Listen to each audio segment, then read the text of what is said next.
Je m'appelle Laurent Morel, j'ai 36 ans, et je suis professeur de lettres dans une école privée au cœur de Rennes. Ma vie était prévisible, voire fastidieuse. Les cours, la routine, les cafés froids, les piles de dissertations corrigées tard dans la nuit. Tout a suivi un cycle ennuyeux, jusqu'au jour où j'ai commencé à accorder plus d'attention à Adrien. Adrien était un enfant de 10 ans, calme, toujours au fond de la pièce. Il était différent. Il y avait une gravité dans son regard qui ne correspondait pas à son âge. Lorsqu'il levait la main pour parler, sa voix était si basse qu'elle semblait ne pas vouloir perturber l'environnement, mais ce qu'il disait était toujours tranchant, presque déconcertant. En tant qu'enseignante, j'ai toujours essayé de créer des liens avec les élèves. C'est un effort que je fais pour vous rappeler qu'ils sont plus que de simples chiffres sur un bulletin. Avec Adrien, cet effort semblait inutile. Il était brillant, surtout avec les mots. C'est dans la 3e semaine d'octobre que tout a commencé à changer. Ce jour-là, j'ai demandé aux élèves d'écrire sur quelque chose qui les fascinait. L'essai d'Adrien ne ressemblait à rien de ce que j'avais jamais lu. Il a décrit un accident avec un vélo. Le pneu avant s'est détaché alors que le garçon pédalait sur une pente raide. Le texte était détaillé, voire affligeant, comme si Adrien avait été témoin de l'événement. Le même après-midi, j'ai entendu des rumeurs selon lesquelles un enfant d'un quartier voisin avait eu un accident de vélo. Le détail qui m'a glacé la colonne vertébrale, c'est que le pneu avant s'est vraiment détaché. J'ai essayé de repousser cette pensée, me convainquant que ce n'était qu'une coïncidence. Mais les coïncidences ont commencé à s'accumuler. La semaine suivante, Adrien rend un autre essai, cette fois sur un incendie dans la cuisine d'un appartement, causé par un déversement d'huile chaude. 2 jours plus tard, j'ai vu aux informations locales qu'un appartement du centre de Rennes avait pris feu de la même manière. Je me suis convaincu de parler à Adrien, mais ses réponses étaient évasives et il semblait mal à l'aise avec mon intérêt. Le garçon était un mystère, et ce mystère a commencé à me consumer. J'ai décidé d'enquêter sur sa vie. Adrien vivait avec ses parents dans une petite maison austère dans un quartier modeste. J'ai interrogé d'autres professeurs à son sujet, mais la plupart n'avaient pas grand-chose à dire, si ce n'est qu'il était poli et réservé. C'est dans le bureau de l'école que j'ai trouvé le premier signe de quelque chose d'inquiétant. Le relevé de notes d'Adrien mentionne la mort de son grand frère dans un accident domestique. C'était il y a 2 ans. En lisant les dossiers, j'ai appris que la grand-mère paternelle d'Adrien est également morte d'une manière étrange, d'un empoisonnement accidentel. La coïncidence semblait trop épaisse pour être ignorée. La semaine suivante, Adrien a écrit sur un accident impliquant un arbre qui allait tomber sur une voiture. J'ai décidé de tester quelque chose. À la fin du cours, j'ai pris Adrien dans mes bras et lui ai dit que j'avais trouvé le texte impressionnant. Je lui ai demandé pourquoi il choisissait toujours les tragédies comme thème. Il m'a regardé fixement, et pendant un instant j'ai cru qu'il allait plairer. Mais ensuite, d'une voix qui me laissa froid, il me répondit. J'écris pour arranger les choses. Réparer ? J'ai demandé. Il secoua la tête, l'air frustré. Quand quelque chose ne va pas, j'écris pour changer. Mais parfois, la situation s'aggrave. À ce moment-là, j'ai ressenti quelque chose que je n'avais jamais ressenti avec un étudiant auparavant, la peur. Pas de lui, nécessairement, mais de quelque chose d'invisible et d'incompréhensible qui semblait l'entourer. 2 jours plus tard, c'est arrivé. Pendant la récréation, un arbre dans la cour d'école s'est effondré sur la voiture de l'un des enseignants. Personne n'a été blessé, mais la vue de la voiture écrasée m'a tout de suite rappelé l'essai d'Adrien. Quand j'ai enfin eu le courage de l'affronter pour de vrai, Adrien semblait changer. Il y avait quelque chose de froid en lui, une absence d'émotion presque inhumaine. Je les ai interrogés directement sur leurs essais, sur les tragédies qui ont suivi. Il m'a regardé, comme s'il décidait s'il devait me faire confiance. « Je ne veux blesser personne », a-t-il dit, presque en chuchotant. Mais parfois, je n'arrive pas à m'arrêter.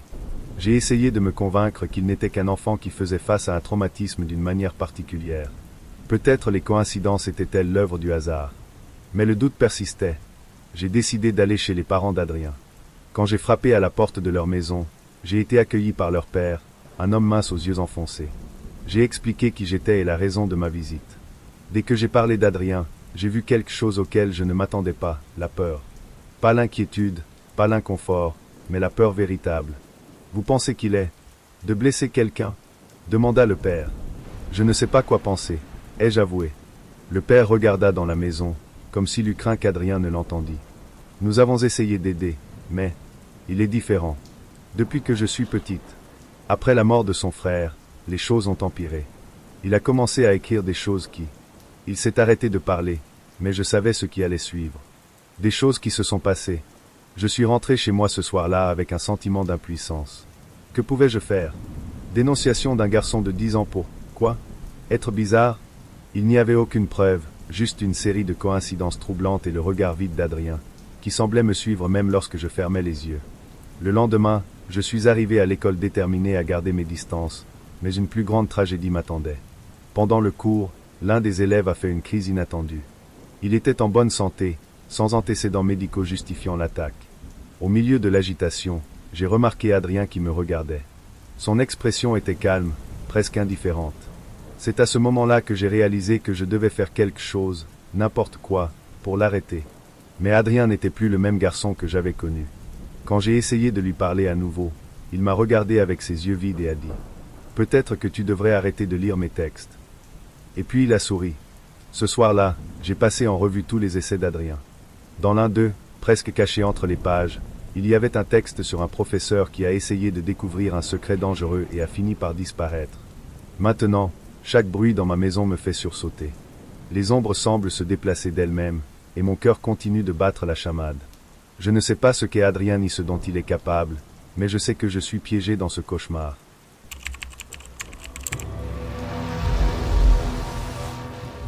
La nuit commençait à tomber à Portland, et les lumières jaunâtres du parc local créaient un doux contraste avec l'obscurité qui s'épaississait.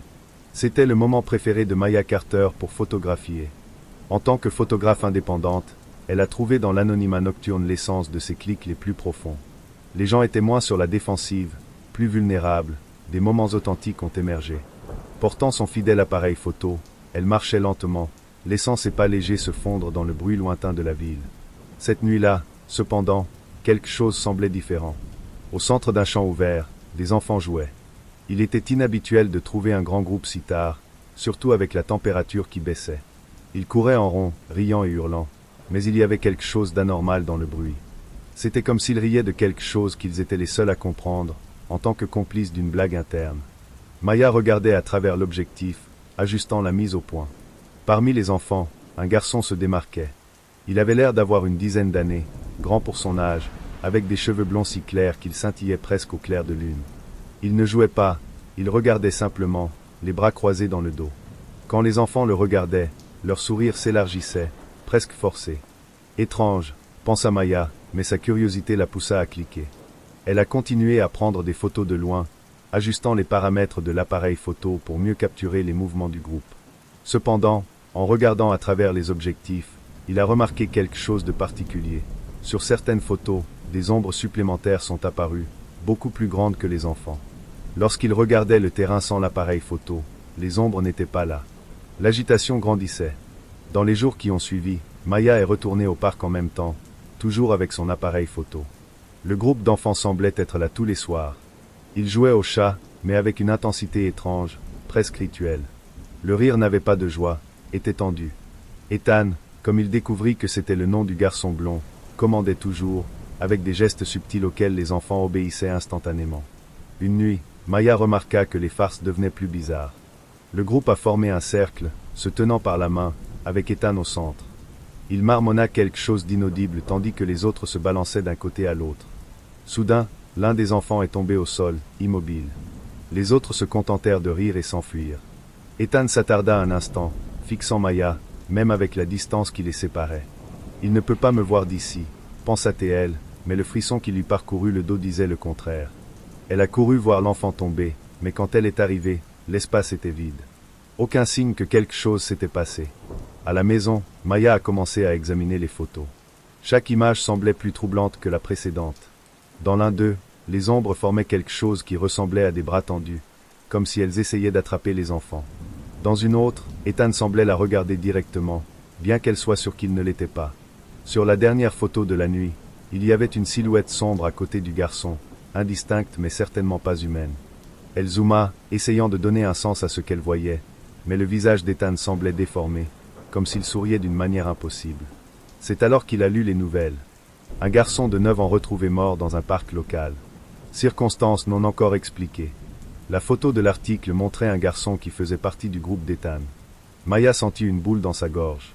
Elle savait que quelque chose n'allait pas avec ses enfants, mais maintenant elle en était sûre. Elle s'est rendue à la police et a pris les photos comme preuve. Cependant, Les images ne montraient que des enfants en train de jouer. Les ombres qu'il avait vues étaient absentes. Pire encore, les agents semblaient se méfier d'elle. Êtes-vous un photographe qui passe du temps seul dans le parc la nuit? Nous allons devoir poser quelques questions. La présence d'Ethan dans sa vie est devenue oppressante. Il semblait être partout, debout au coin de la rue quand elle quittait la maison, assis dans le café où elle avait l'habitude de travailler. Toujours avec ce sourire subtil, comme s'il savait quelque chose qu'elle ne savait pas. Les enfants du groupe l'évitaient, mais elle savait qu'ils étaient à proximité. Un après-midi, Maya a trouvé une note collée sur la porte de son appartement. Jouer avec nous peut être dangereux. Signé, et elle a commencé à avoir des visions. Des formes sombres se déplaçaient au coin de ses yeux. Des échos de rires enfantins venaient de nulle part. Et toujours, ce sourire d'Ethan dans l'obscurité de son esprit. Désespérée, elle a essayé de parler aux parents des enfants, mais ils ont réagi comme si elle était folle ou, pire, dangereuse. Mon fils est mort, et vous essayez de me faire croire à des histoires d'horreur, a crié une mère en la chassant de la maison. Cette nuit-là, Maya a décidé de l'affronter. Il s'est armé uniquement de son appareil photo et est retourné au parc. Les enfants étaient là, mais cette fois-ci, ils n'ont pas joué. Ils étaient alignés, fixant Ethan, qui l'attendait au centre du terrain. Il avait l'air plus grand, plus âgé, comme s'il avait vieilli de plusieurs années en quelques semaines. « Es-tu venu pour jouer ?» demanda-t-il, d'une voix douce mais chargée d'une menace implicite. « Qu'est-ce que tu fous ?» Maya a crié, levant la caméra comme une barrière. Ethan éclata de rire, un son enfantin qui sonnait profondément faux. « Vous êtes tellement prévisible. Ils le sont toujours. » Il fit un pas vers elle, et les ombres semblèrent s'étendre au-dessus du sol, s'enroulant autour de ses pieds. « Vous avez essayé de vous battre. Nous aimons ça. Cela fait durer le jeu plus longtemps. Tu as tué cet enfant, a-t-elle crié. Moi? Il pencha la tête, comme s'il réfléchissait à l'accusation. Les enfants choisissent de jouer. Je les guide, tout simplement. Il montra du doigt les autres enfants, qui commençaient à marcher lentement vers Maya. Maintenant, c'est à ton tour de jouer. L'appareil photo de Maya cliqua et le flash illumina le visage d'Ethan pendant une brève seconde. Il grimaça, les ombres autour de lui se dissipant momentanément. Profitant de l'ouverture, elle s'enfuit, ses pas résonnant dans le parc. Depuis, Maya vit une existence paranoïaque. Ethan a disparu, mais elle sait qu'il est là, qu'il joue avec les autres, qu'il contrôle, qu'il manipule. Elle a renoncé à essayer de prouver son innocence, mais n'a pas regardé.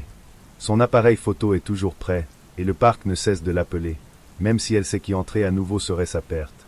Les nuits plus calmes, elle entend des rires lointains et se demande si c'est le bruit des enfants qui jouent ou si c'est Ethan, qui se moque de sa tentative de résister.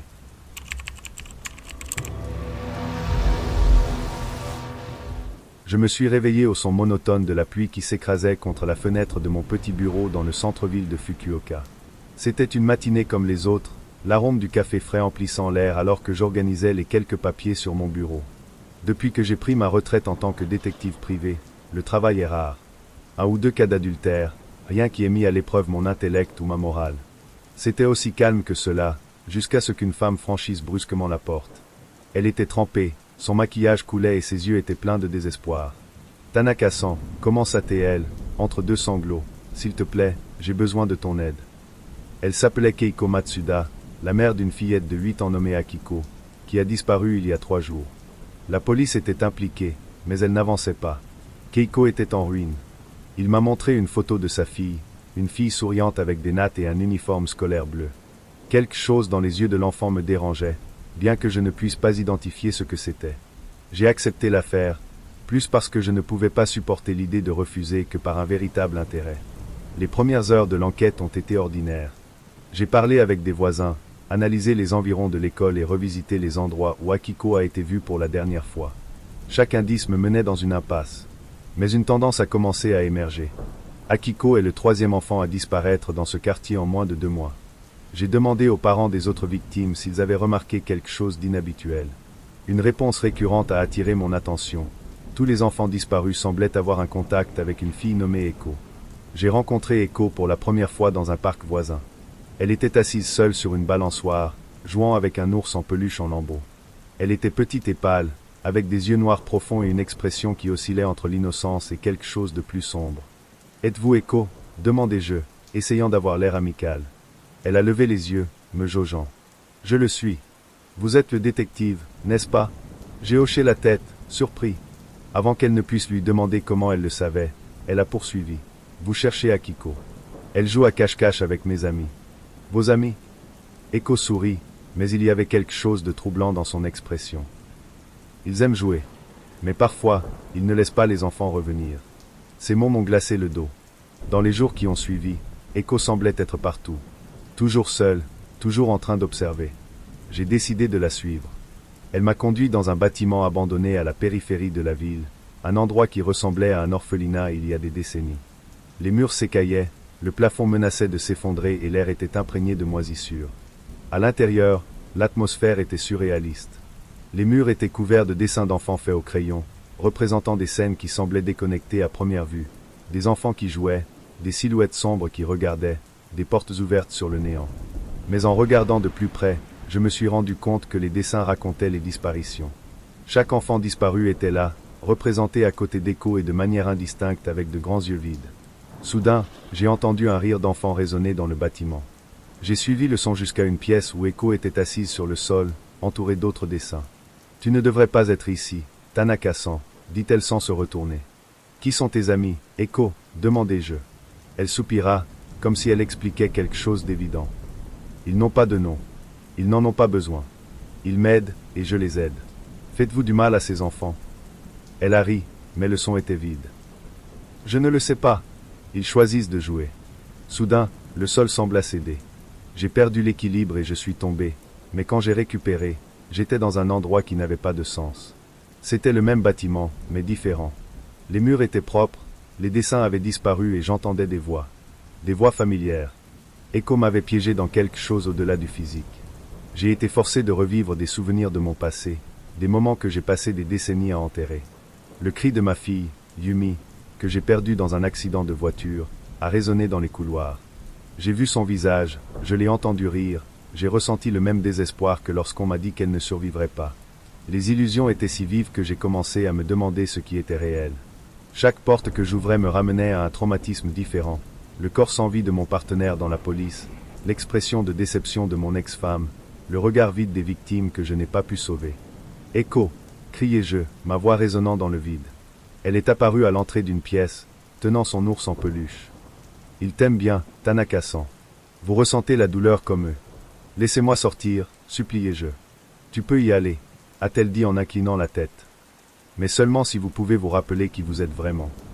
Quand j'ai finalement réussi à m'échapper, le monde semblait normal, mais quelque chose en moi avait changé. Je ne pouvais pas distinguer si ce que j'avais vécu était réel ou une hallucination induite.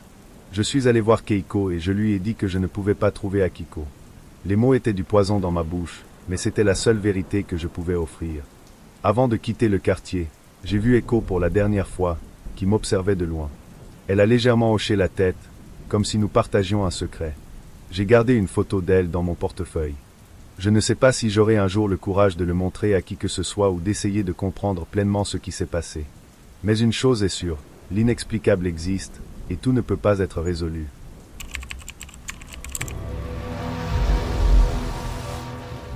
Le soleil se couchait déjà sur Trieste lorsque je suis descendu du taxi, ma valise dans une main et le cœur lourd dans l'autre.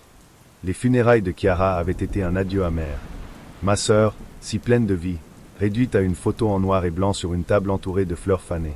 J'étais de retour à la maison Bellini, une villa traditionnelle aux murs écaillés, héritage de notre famille. Maintenant, c'était ma responsabilité de m'occuper de Matteo, son fils de 12 ans. Matteo a toujours été un garçon réservé. Intelligent au-delà de son âge, mais excentrique, même selon les normes de notre famille. Quand je l'ai vu ce soir-là, assis dans le salon, les yeux fixés sur un échiquier, j'ai ressenti quelque chose que je ne pouvais pas expliquer. Ce n'était pas de la tristesse, c'était quelque chose de plus dense. Une sombre curiosité. « Salut, Matteo » a-t-il dit, essayant de paraître léger. Il leva les yeux, m'analysant un instant avant de se lancer dans un mince sourire. « Tante Sophia » Je pensais que cela prendrait plus de temps. Son ton était neutre, mais il y avait quelque chose dans la façon dont il me regardait qui me mettait mal à l'aise. C'était comme s'il savait quelque chose que je ne savais pas. Les jours suivants ont été un tourbillon. Entre l'organisation des affaires de Chiara et la tentative de connexion avec Matteo, j'ai remarqué une tension croissante. Il était poli, mais il y avait une absence de chagrin dans ses actions qui me dérangeait profondément. Un après-midi, alors que j'examinais des papiers dans le bureau, j'ai remarqué quelque chose de particulier. Une enveloppe, parmi de vieilles factures et de vieux documents, avec mon nom écrit dessus. À l'intérieur, il y avait des photos. Chiara et Matteo ont souri à plusieurs reprises, mais à chacune d'elles, Matteo semblait forcé. Son sourire était plus un ricanement, et ses yeux brillaient d'une manière qui m'a mis mal à l'aise. Ce soir-là, pendant le dîner, j'ai essayé de le sonder. Matteo, comment gérez-vous tout cela? Ce doit être difficile sans ta mère. Il haussa les épaules, coupant un morceau de viande avec une précision presque chirurgicale. Je vais bien. La mort est naturelle, n'est-ce pas? Tout le monde meurt un jour. Je restai silencieux, le bruit des couverts résonnant dans la pièce. C'est en nettoyant la chambre de Chiara que je suis tombé sur le premier indice concret. Un cahier caché au fond d'un tiroir, relié en cuir usé. L'écriture, clairement de Matteo, remplissait les pages. Expérience 1, du savon dans les escaliers. Maman a glissé. Résultat, chute sans gravité. Mon cœur s'est emballé pendant que je lisais. Les pages étaient remplies de notes détaillées sur les incidents. La plupart semblaient innocents à première vue, jouets stratégiquement laissés sur le chemin, détecteur de fumée désactivé, lunettes changées. Mais la froideur avec laquelle il a raconté les événements était troublante. Expérience 5, panne électrique dans le four. Maman était coincée dans la cuisine. Il a crié pendant 15 minutes avant de réussir à partir. Résultat, très intéressant. Cette nuit-là, je n'ai pas pu dormir. Matteo était dans la pièce voisine, et l'idée de l'affronter me semblait insupportable. J'ai décidé de le surveiller de près. Le lendemain matin, alors qu'il partait pour l'école, je suis allé dans sa chambre. Sous le lit, caché dans une boîte de jeux, j'ai trouvé d'autres cahiers. Dans ceux-ci, il détaille des fantasmes violents et même des plans pour blesser ses camarades de classe. Une phrase m'a marqué. Tante Sofia est intelligente. Ce sera intéressant de le tester. Le bruit des pas m'a figé. Matteo se tenait dans l'embrasure de la porte, me regardant avec le même mince sourire. Tu as aimé mes cahiers, ma tante. Les jours qui suivirent furent une guerre silencieuse. Matteo semblait intensifier sa présence. Il a commencé à déplacer des objets dans la maison, créant de petits accidents qui semblaient me viser. Une chaise cassée quand je suis allé m'asseoir. Le robinet s'est ouvert pendant qu'il dormait, inondant la cuisine. Quand j'ai essayé de le dire à mes parents, ils ont ri. Sofia, ce n'est qu'un enfant. Il est traumatisé, bien sûr il agit bizarrement. Je savais que personne ne me croirait. Matteo était un maître manipulateur. Il pleurait au bon moment, utilisait sa douce voix et ses grands yeux pour désarmer toute accusation. Le tournant s'est produit un week-end, lorsque Matteo a demandé à m'accompagner au marché. Il était particulièrement bavard, décrivant en détail comment fonctionnaient certaines plantes toxiques que nous cultivions dans le jardin de la maison. Saviez-vous qu'une petite dose peut laisser quelqu'un inconscient pendant des heures? Fascinant, n'est-ce pas? Pourquoi le sais-tu, Matteo? Demandai-je, essayant d'avoir l'air décontracté. Il haussa les épaules. Juste de la curiosité. Vous devriez le savoir, étant architecte. Tout le monde devrait savoir des choses utiles. Cette nuit-là, j'ai été réveillé par un bruit dans la cuisine. Je descendis, mais pas léger. Matteo se tenait devant le comptoir, en train de couper quelque chose. Quand il m'a vu, il a levé une tasse. Du thé, tante Sofia? Je l'ai fait pour toi. Les événements se sont intensifiés. Matteo commença à taquiner directement. Lors d'un dîner de famille, il a laissé tomber un couteau près de moi en marmonnant un « oups » avec une expression innocente. Il a joué avec les lumières, les éteignant au bon moment pour me laisser tranquille dans des pièces sombres. J'ai décidé que j'avais besoin de preuves pour convaincre quelqu'un. J'ai installé des caméras dans toute la maison, mais Matteo semblait toujours avoir une longueur d'avance. Lorsque j'ai revu les enregistrements, je n'ai vu que des images inoffensives ou même de moi-même dans des moments de tension, hurlant ou accusant le vide. Perdez-vous la tête, tante Sofia? C'est par une nuit d'orage qu'il se révéla enfin. J'étais dans le bureau, essayant de planifier mon évasion. Matteo entra, pieds nus, avec un sourire que je savais maintenant être sa signature. Tu t'en vas, ma tante. Matteo, tu as besoin d'aide. Ce n'est pas normal. Il éclata de rire, d'un ton froid et calculé. Pensez-vous que vous pouvez vous enfuir? Pensez-vous que quelqu'un vous croirait? Peut-être que je devrais dire à grand-mère que tu as trop bu. Tu y as pensé? J'ai senti un frisson dans ma colonne vertébrale. Matteo avait transformé le carré en plateau, et j'étais la pièce qu'il manipulait. Pourquoi fais-tu ça? Demandai-je, la voix tremblante. Parce que je peux. Le lendemain matin, j'ai décidé de le confronter. Matteo semblait l'attendre. Il m'écoutait en silence, ses yeux brillaient de quelque chose de proche de l'amusement. Je pourrais m'arrêter, tante Sofia. Mais ce ne serait pas amusant. Vous êtes un adversaire intéressant. Finalement, j'ai quitté la maison. Je ne pouvais pas affronter Matteo directement, mais je savais que la confrontation ne s'arrêterait pas là. Il me suivait, même de loin, avec des lettres anonymes et des petits accidents qui se produisaient partout où j'étais.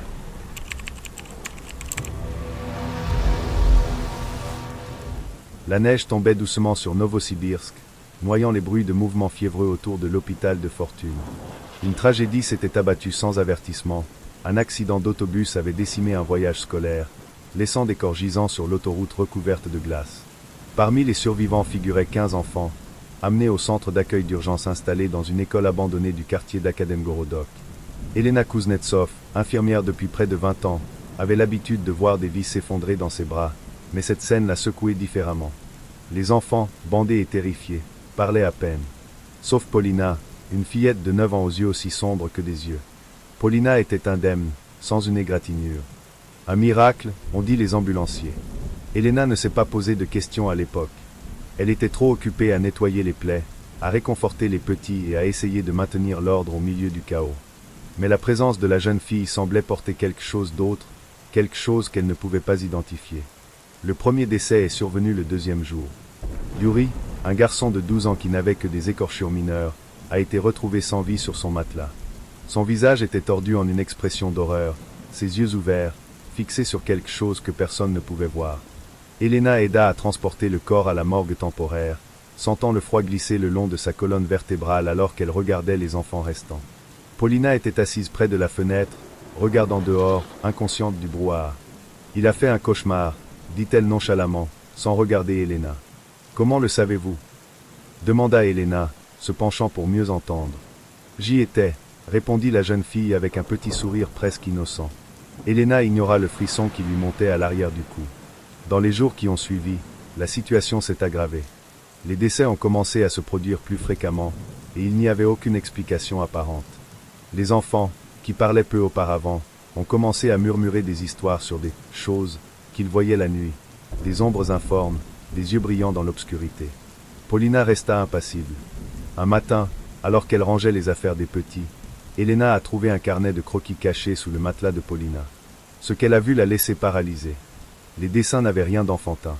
Il y avait des corps mutilés en détail, des visages tordus par la douleur, et, dans chaque scénario, une petite silhouette en arrière-plan, une fille aux longs cheveux noirs. Sous l'un des dessins était griffonné le mot Posar, feu. « Où as-tu appris à dessiner ça ?» Elena s'est opposée, tenant le cahier devant Paulina. « Je n'ai pas appris. Je vois. » La voix de la fille était si calme qu'elle semblait déplacée dans l'environnement tendu. « Tu vois quoi ? Ce qui arrivera. » Paulina détourna le regard du carnet, où Elena vit maintenant un croquis qu'elle n'avait pas remarqué auparavant, l'abri en feu, avec des corps calcinés sur le sol. La pression est devenue insupportable. Elena a essayé d'alerter les médecins et les bénévoles, mais ses paroles ont été accueillies avec des regards de scepticisme ou de pitié. Lorsqu'il a suggéré que Paulina pourrait être liée au décès, ils ont dit qu'elle était simplement épuisée. Déterminée à protéger les autres enfants, Elena a commencé à surveiller Paulina pendant la nuit. Lors de l'une de ses veillées, elle a vu quelque chose qu'elle n'oubliera jamais. Paulina, debout au milieu du dortoir, fixant un autre garçon, Ivan. Le garçon commença à gémir dans son sommeil, se débattant comme s'il suffoquait. « Arrêtez !» Elena hurla, courant pour le réveiller. Ivan se réveilla en hurlant, mais Paulina se contenta de marcher de l'autre côté de la pièce en marmonnant. Il a de la chance. Le lendemain, Elena trouva d'autres dessins, cachés sous l'oreiller de Paulina. Chaque mort récente était là, dessinée avec une précision impossible à ignorer. Il décida de confronter la fille une fois pour toutes. « Pourquoi faites-vous cela ?» demanda Elena, s'enfermant dans une pièce vide avec Paulina. La jeune fille la regarda, son expression toujours sereine, mais ses yeux brillaient de quelque chose d'inhumain. « Je ne fais rien.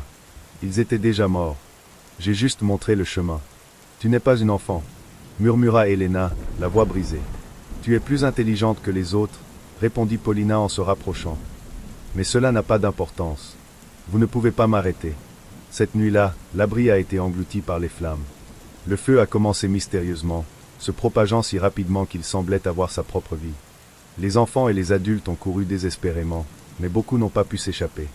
Elena tenait la main d'une petite fille alors qu'elle cherchait la sortie. Quand il a finalement réussi à sortir, il a regardé en arrière, à la recherche de Paulina. La jeune fille était dehors, regardant le feu consumer l'abri, le visage éclairé par les flammes. « Avez-vous obtenu ce que vous vouliez » Elena hurla, le désespoir transformant sa voix en un cri dur. Paulina ne répondit pas. Il se contenta de sourire avant de disparaître dans l'ombre.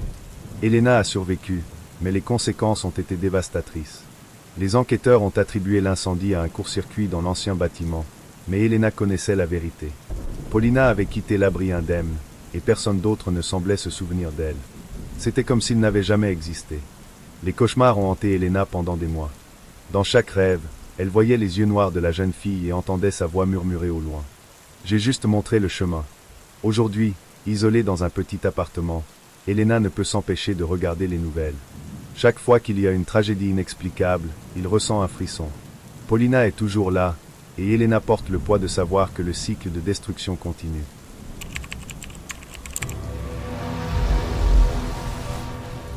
Je suis arrivé dans les Alpes en espérant trouver un peu de paix.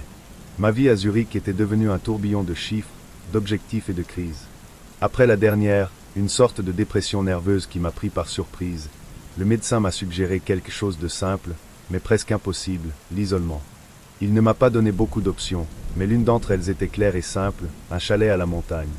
Personne autour, pas d'appel téléphonique, juste le bruit du vent et de la neige. Un endroit où je pouvais recommencer, ou du moins effacer les traces de ce que j'étais autrefois. Le chalet était loin de la civilisation, un endroit pittoresque dans les montagnes, où l'air était pur mais dense avec un calme inquiétant. Je suis arrivé par un matin froid et gris, avec le ciel couvert de nuages. Le chalet était petit et simple, mais confortable. La première nuit a été difficile, comme prévu. Le silence de ces montagnes me semblait écrasant et je me sentais plus seul que jamais. Dès le deuxième jour, je suis allé au village le plus proche pour m'approvisionner. Il ne s'agissait que de quelques maisons en pierre, le commerce local se composant d'un café et d'une épicerie.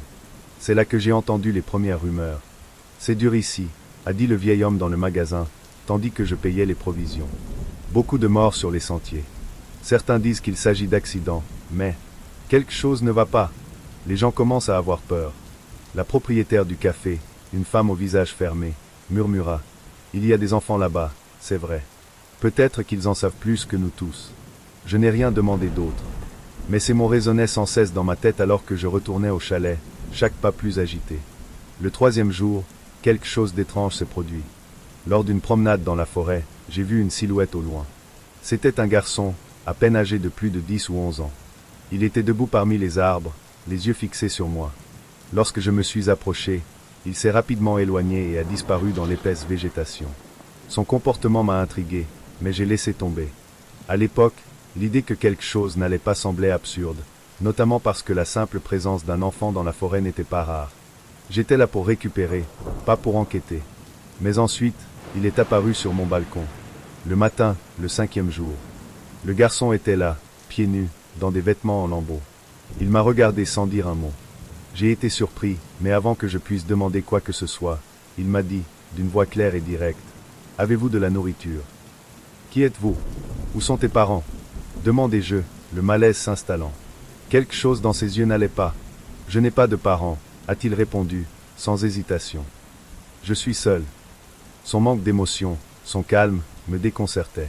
J'ai fini par céder, l'emmenant à l'intérieur et lui offrant de la soupe. Il le dévora sans cérémonie, et le silence entre nous devint lourd. Finalement, j'ai décidé de lui demander, bien que j'ai eu le sentiment qu'il ne répondrait pas. « Comment vous appelez-vous » ? « Élie. » D'où venait-il ? Que faisait-il là ? Je n'ai pas eu de réponse. Elias ne semblait pas dérangé par la situation. Il est resté avec moi un moment de plus, sans donner d'explication, et en fin d'après-midi, il est sorti pour explorer les environs. Le lendemain, je me suis rendu compte qu'il s'était à nouveau perdu dans la forêt. Je l'ai cherché, mais je ne l'ai trouvé que lorsque, le long d'un chemin déjà familier, j'ai vu qu'il parlait à l'un des habitants. Quand je l'ai vu, il m'a regardé avec un sourire étrange, quelque chose entre l'innocence et la menace. « Je vais bien », a-t-il dit, comme s'il ne faisait que confirmer quelque chose qu'il savait déjà. Dans les jours qui ont suivi, d'autres accidents ont commencé à se produire. Des grimpeurs mouraient sur les sentiers, ce qui semblait être un accident dans chaque cas. Mais plus j'y restais, plus je commençais à remarquer une tendance. Chacun des accidents se produisait toujours après la disparition d'Élie. Un après-midi, quand la nouvelle est parvenue au chalet que 2 autres décès s'étaient produits sur une structure d'escalade, quelque chose s'est réveillé en moi. J'ai gravi la montagne avec un sentiment étrange, et là, j'ai trouvé ce qui m'a fait commencer à tout remettre en question. Ellie était là, attentif. C'était comme s'il s'attendait à ce que je le suive. Je l'ai vu tripoter les cordes de sécurité, quelque chose qui lui semblait simple, mais avec de graves implications. Mon cœur s'est mis à battre la chamade et la première question qui est sortie de ma bouche a été « Pourquoi faites-vous cela ?» Elias me regarda avec un sourire froid. « Ils l'ont mérité », a-t-il dit, étrangement, sans aucun signe de regret. Ils étaient au mauvais endroit. J'étais paralysé. Mon instinct m'a dit de sortir de là, mais ces mots m'ont piégé. L'idée qu'il était d'une manière ou d'une autre lié à tout cela était absurde, mais tout s'est mis en place. Je ne savais plus quoi croire. Au cours des jours suivants, j'ai essayé de le confronter directement, mais il semblait toujours manipuler les situations. Quand d'autres résidents étaient là, il s'assurait de me mettre dans une position où j'étais le seul à ne pas avoir l'air à sa place. Leurs réponses n'ont jamais eu de sens, ou quand elles l'ont fait, elles étaient vides et hypocrites. Chaque fois que j'essayais d'expliquer ce qui se passait, il y faisait croire à tout le monde que j'exagérais, ou pire, que je commençais à devenir fou. C'est alors que j'ai décidé d'approfondir mes recherches. J'ai cherché des informations sur les disparitions dans la région, quelque chose dont les habitants ne discutaient pas souvent, mais qui semblait faire partie de l'histoire locale. Ce que j'ai trouvé était troublant. Elias avait été porté disparu dans un village éloigné, à plus de 200 kilomètres, mais le plus étrange n'était pas sa disparition, mais le fait qu'il était réapparu, mystérieusement, toujours après de graves accidents dans la région. Le schéma s'est répété, il a disparu, et quand il est revenu, il y a eu d'autres morts. Lors de la dernière nuit au chalet, je n'avais plus de doute. Je savais que je devais partir. J'étais prêt à quitter cet endroit, mais avant que je puisse faire mes valises, Ellie est apparu. Il était à la porte, le visage encore plus froid qu'auparavant. « Vous ne pouvez pas m'abandonner », a-t-il dit, d'une voix douce et ferme. « Tu as besoin de moi. »« Pourquoi ? Qu'est-ce que tu veux de moi ?» demandai-je, sentant déjà le poids de l'anxiété m'écraser. Il a souri à nouveau, et cette fois la réponse a été claire, directe. « Vous comprendrez. » Le lendemain matin, Elias était parti. Il n'y avait pas d'empreinte de pas dans la neige, ni aucun signe qu'il était là. Seulement le silence. Et le sentiment qu'il a toujours été là, qu'il se cache. Le chalet a été laissé derrière, mais je savais que l'histoire ne s'arrêterait pas là. À chaque pas que je faisais vers la ville, il me semblait que l'ombre d'Ellie me suivait toujours. Parfois, j'ai l'impression qu'il est proche, qu'il regarde. Parfois, je vous jure que je vois votre visage dans la foule, ou derrière les arbres, en train d'attendre. Et puis, la question revient sans cesse. Qui était vraiment Ellie? Qu'était-il? Et pourquoi semblait-il toujours être là où la douleur était sur le point de se produire?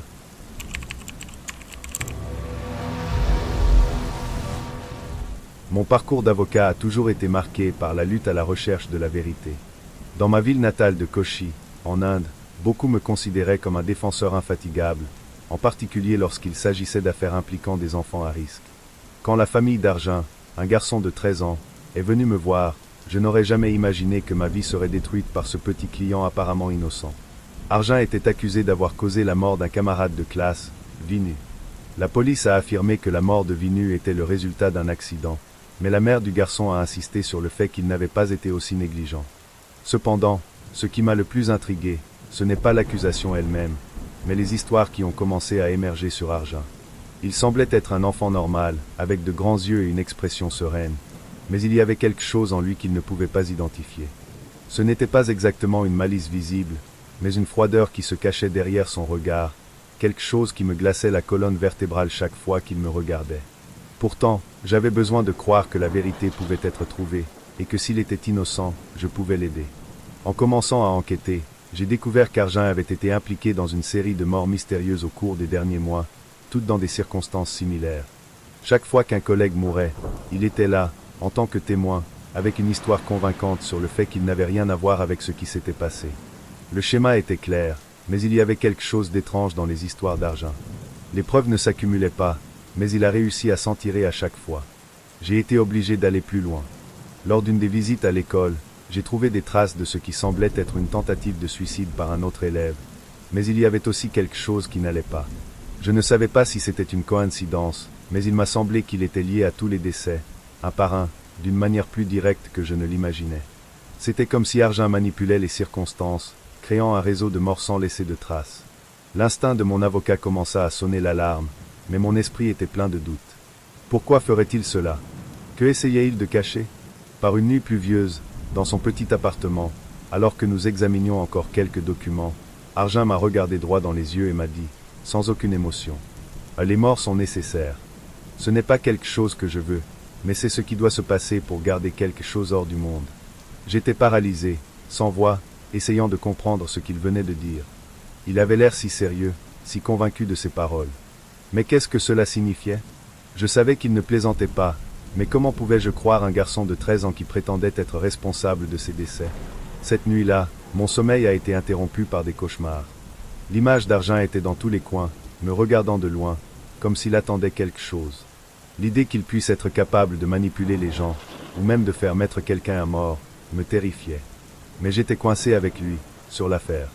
Je ne pouvais pas l'abandonner sans mettre ma carrière en danger. S'il était vraiment coupable, ma décision de le défendre me détruirait. Mais si je le laissais à la dérive, je pourrais condamner à mort d'autres innocents. À l'approche du procès, ma paranoïa grandissait. Je voyais Arjun comme une ombre à chaque coin de rue, une présence constante dont je ne pouvais pas me débarrasser. Même quand je n'étais pas proche, ses yeux, ses gestes, sa froideur, étaient avec moi, comme une présence envahissante.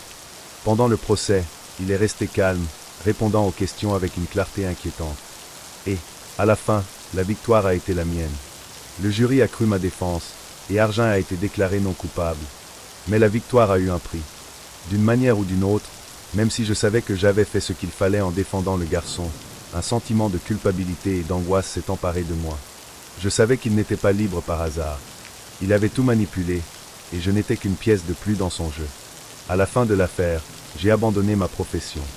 Je n'arrivais plus à accepter l'idée d'avoir aidé quelqu'un qui se croyait responsable de morts horribles, quelqu'un qui manipulait le destin des gens comme s'il s'agissait d'un jeu. Les jours suivants ont été un tourbillon. Je ne pouvais plus travailler en tant qu'avocat. Je me suis éloigné de tout. Même les visages de mes amis ont commencé à me faire peur. Mais le pire était à venir. Au fond de mon âme, je savais qu'Arjun n'était pas loin. Il était une ombre qui me suivait toujours, qui me regardait, qui attendait. Aujourd'hui, à 32 ans, je vis les yeux toujours ouverts, craignant qu'il ne réapparaisse. Il a peut-être été déclaré innocent, mais il n'a jamais disparu de mon esprit. Le poids de mon choix, de ma défense, est quelque chose que je ne peux plus porter. Des morts continuent de se produire tout autour de moi, et la question qui me tourmente toujours est, Arjun est-il vraiment responsable de tout cela? Je ne suis pas sûr.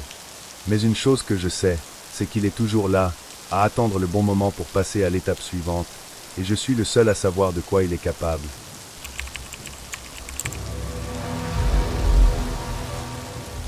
Je m'appelle Daniel Falk. J'ai 38 ans, je suis ingénieur civil, et la seule chose qui m'a toujours intéressé, ce sont les mathématiques et la précision de chaque structure que je mets sur papier. Je n'ai jamais été du genre à croire aux mystères ou aux choses surnaturelles. Pour moi, le monde n'était que question de chiffres, de calculs et de logique. Mais quand on m'a demandé de rénover un ancien pensionnat à Valparaiso, au Chili, quelque chose a changé. Quelque chose que même les calculs les plus précis ne pouvaient prévoir. Le projet semblait simple, mais l'internat, situé au sommet d'une colline dans un quartier isolé, avait une histoire. Et comme tout lieu porteur d'histoire, il est aussi porteur de secrets. Le bâtiment, qui avait été fermé pendant des décennies, était détérioré, les murs dégageant une odeur de moisi et de décomposition. Le sol craquait sous le poids de chaque pas. C'était dans mon contrat, et pour être honnête, ce qui m'importait, c'était de finir le travail le plus rapidement possible et sans délai, afin de pouvoir commencer le prochain projet, qui serait moins fastidieux. Je n'avais pas le temps de fantasmer ou d'expliquer l'obscurité que cet endroit pouvait abriter. Lors de la démolition de l'une des anciennes salles de classe, quelque chose a attiré mon attention. Le bas de l'un des murs était en très mauvais état, et en enlevant les débris, j'ai trouvé une petite boîte en bois, vieille et moisie. À l'intérieur, il y avait une pile de journaux intimes. Ils étaient assez anciens, mais encore lisibles. Curieux et un peu désintéressé, j'ai commencé à feuilleter l'une d'entre elles. L'auteur était un enfant nommé Felipe, un nom commun, mais le récit. Celui-ci était différent. Felipe a décrit, d'une manière troublante, la vie quotidienne à l'intérieur de ce pensionnat. Mais ce qui m'inquiétait le plus, c'était la façon dont il parlait des morts. Pas des morts ordinaires, mais des meurtres déguisés en accidents. Il décrivait comment ses camarades de classe disparaissaient, de temps en temps, et les mots qu'il utilisait pour détailler les événements me donnaient des frissons. La maison s'écroule sous le feu, a-t-il dit dans un passage, et les corps deviennent des cendres, ainsi que des secrets. À chaque page tournée, l'horreur semblait grandir. Les meurtres étaient très détaillés, et la chose la plus déconcertante était la façon dont Felipe décrivait les autres étudiants. Il a mentionné les noms de ses camarades de classe qui, selon les registres scolaires, n'avaient jamais disparu. Du moins, c'est ce que les responsables voulaient faire croire. Le nom d'un étudiant, en particulier, a attiré mon attention, Javier. Il a été répertorié parmi les personnes tuées dans un incendie qui s'est déclaré sur le site en 1985, un incendie que beaucoup ont cru n'être qu'un accident. Cependant, Philippe semblait savoir quelque chose que personne d'autre ne savait. Il a décrit Javier comme le leader du jeu, mais le match en question était tout sauf sain. Intrigué, et un peu gêné par ce que je lisais, j'ai continué mes recherches.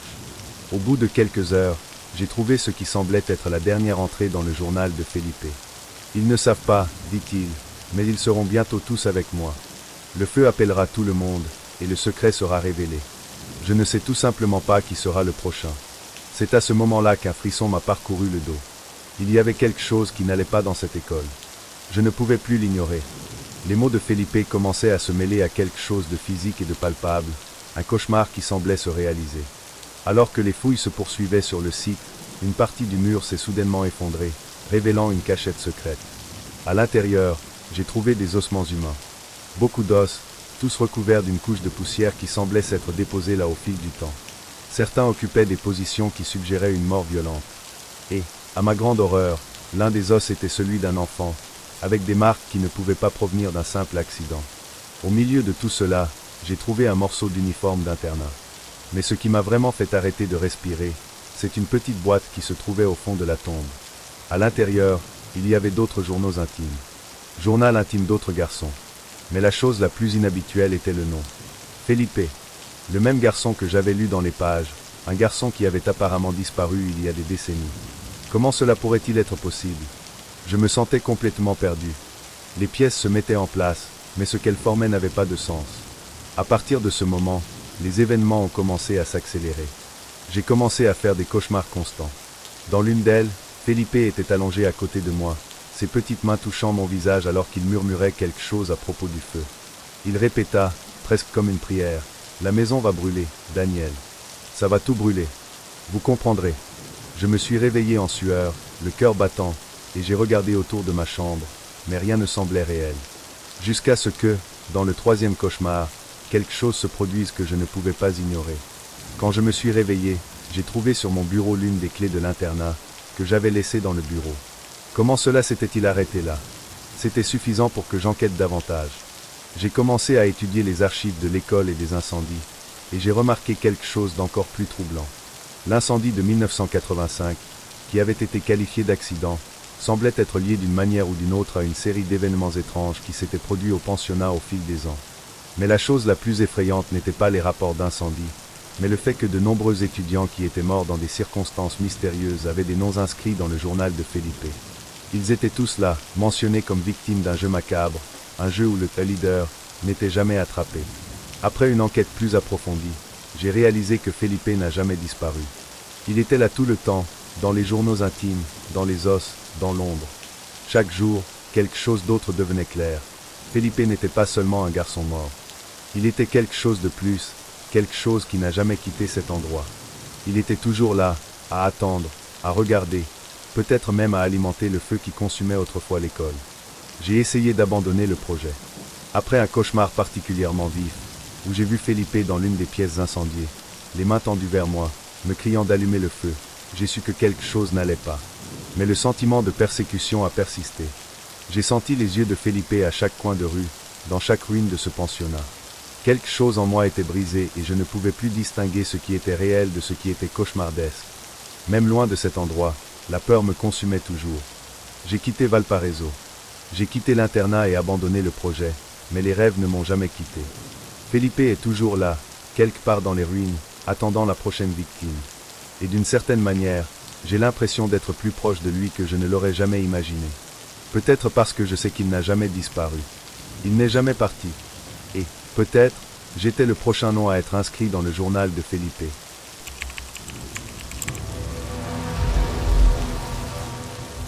La douce lumière du matin soufflait à travers les vitres colorées de l'église Saint-Nicolas de Brême, projetant des motifs complexes de couleurs sur les murs de pierre, comme si elle essayait d'adoucir la froideur de l'endroit. J'aimais ce genre de silence. En tant que restaurateur d'art, je passais de longues heures parmi les peintures, les pinceaux et les vieilles toiles, mais plus que cela, j'appréciais la solitude. L'église était loin de tout, isolée au milieu de vastes champs inexplorés, ce qui en faisait l'endroit idéal pour quelqu'un comme moi qui recherchait un environnement calme pour travailler. Chaque détail de ces murs façonnés par le temps me fascine. Les figures religieuses fanées, les scènes de la Bible dépeintes de manière si vivante, même après des siècles de négligence. Lorsque j'ai été embauché pour restaurer certaines des peintures les plus anciennes de l'église, je savais que j'aurais plus de travail que d'habitude. La peinture était écaillée, l'or commençait à s'estomper et les figures religieuses semblaient presque perdues dans les ombres qui envahissaient le temple. Mon travail consistait à leur redonner vie en leur redonnant leur couleur et leur forme, comme si je redonnais l'âme de ces images. C'est au deuxième étage, dans la partie la plus reculée de l'église, que j'ai trouvé quelque chose qui a attiré mon attention. Une peinture que je n'avais pas remarquée auparavant, cachée par une épaisse couche de poussière et de saleté accumulée au fil des ans. Alors que je commençais à le nettoyer, quelque chose m'a fait m'arrêter. Ce n'était pas l'image religieuse qu'il s'attendait à voir, mais quelque chose de différent. 5 enfants, trop petits pour être vrais, se tenaient là, peints étrangement. Ils semblaient me regarder avec une expression que je n'avais pas été en mesure d'identifier au début, un regard de défi. Leurs yeux étaient immenses, sombres, d'une intensité qui m'a fait frélisser. Les enfants étaient parfaitement alignés, comme s'ils avaient été posés pour une photo, mais quelque chose ne leur semblait pas normal. Quelque chose a été déformé. La sensation d'inconfort ne m'a pas quitté alors que je poursuivais ma restauration. Au cours des jours suivants, alors que je travaillais dans d'autres parties de l'église, j'ai commencé à les voir. Les enfants, non pas comme des images peintes, mais comme des figures fugaces, presque translucides. Ils sont apparus à mes yeux et ont disparu avant que je puisse les atteindre. Je les ai vus pour la première fois au bout du couloir qui menait à la sacristie. Un groupe de 5 personnes, debout, presque en attente. Mais quand j'ai essayé de leur parler, ils se sont effacés, comme s'ils n'avaient jamais été là. Au début, j'ai cru voir des choses, que la fatigue affectait ma perception. Peut-être était-ce le stress du travail, ou peut-être que le silence de l'église me perturbait. Mais les réunions sont devenues plus fréquentes, et de plus en plus réelles. Ils semblaient m'observer avec une curiosité troublante, comme s'ils m'étudiaient, me testaient. Je n'étais pas seul. Intrigué et effrayé, j'ai commencé à chercher plus d'informations. Les archives de l'église étaient conservées dans une petite pièce fermée à clé à l'arrière, sur une étagère rouillée. J'y suis allé, espérant trouver une explication. À ma grande surprise, j'ai trouvé des traces d'un événement qui s'est produit au XIXe siècle. Le nom des enfants qui apparaissaient dans le tableau était apparemment une référence à un groupe de résidents disparus de la ville, une affaire mystérieuse qui n'a jamais été résolue. Les documents font état d'une série de disparitions d'enfants qui avaient fréquenté l'église, événement lié à une série de tragédies locales. Au fil des jours, les apparitions ont commencé à s'intensifier. Les enfants n'étaient plus seulement dans les couloirs, maintenant, ils étaient partout. En regardant dans l'un des vieux vitraux, j'ai pu voir leur reflet émerger derrière moi, leurs yeux fixes. Je ne pouvais pas leur échapper. Ils étaient partout, se déplaçaient, me regardaient, se rapprochaient de plus en plus. C'est un de ces soirs, alors que j'étais seul au sommet du clocher de l'église, que les enfants m'y ont attiré. Le sentiment d'être appelé par eux était indescriptible. Je pouvais entendre les murmures dans mon esprit, comme s'ils m'appelaient au sommet. Et, contre toute raison, je commençai à monter l'étroit escalier de bois qui menait au point culminant de l'église. La tour était sombre, seulement éclairée par le faible clair de lune qui filtrait à travers les fissures de la fenêtre. Je savais que je faisais une erreur, mais je n'ai pas pu résister. J'avais besoin de le voir. Quand j'ai atteint le sommet, ils étaient là, alignés devant une fenêtre brisée, regardant par la tour. Ses yeux, énormes et fixes, ne clignotaient pas, et comme je m'approchais, l'un d'eux se retourna brusquement et me regarda. Le visage de l'enfant était pâle, sans vie, et quand elle ouvrit la bouche, un bruit étrange se fit entendre, quelque chose entre un cri et un murmure qui résonna dans mon esprit. J'ai battu en retraite, mais il était trop tard. Dans le mouvement soudain, j'ai perdu l'équilibre et j'ai été repoussé. La peur m'a saisi alors que je tombais vers le sol. Par chance, l'une des poutres en bois qui soutenait la tour a attrapé ma robe, m'empêchant de tomber au fond. Je me tenais fermement, les yeux fermés, essayant de contrôler la panique qui me saisissait. Les enfants étaient là, en dessous de moi, comme s'ils attendaient. C'est alors que j'ai compris qu'ils voulaient que je tombe. Ils voulaient que je sois l'un d'entre eux. Échappant de justesse à la mort, je suis remonté sur le sol de l'église, haletant et paniqué. Mon esprit était confus et je savais que quelque chose de beaucoup plus profond se passait. Les enfants, ces figures fantomatiques, n'étaient pas seulement des visions. Ils étaient réels, d'une manière que je ne pouvais pas comprendre. Quelque chose était en train de se défaire là-bas, quelque chose que la restauration d'art ne pouvait pas expliquer. Et sur ce, j'ai décidé de terminer le travail dans l'église. Mais ce n'était pas la fin. Les enfants continuaient à me hanter, non plus seulement physiquement, mais dans les rêves, dans les reflets, dans les ombres. Ils étaient fixés dans mon esprit, comme une tumeur qui refusait de disparaître. Jusqu'à ce que, finalement, je n'en puisse plus. Les images d'enfants sombres me tourmentaient jour et nuit. J'ai quitté le domaine de la restauration de l'art religieux, maintenant convaincu qu'il y a quelque chose bien au-delà de ce que l'œil peut voir dans ses œuvres. Quelque chose qui ne concerne pas seulement ce qui est peint. Quelque chose qui n'aurait jamais dû être restauré. C'est ainsi que ma vie a changé, pour toujours. Peu importe ce que j'essaie de faire, les enfants sont toujours là, tapis dans l'ombre. Et je sais, au plus profond de mon âme, que je ne pourrai plus jamais regarder un tableau de la même façon.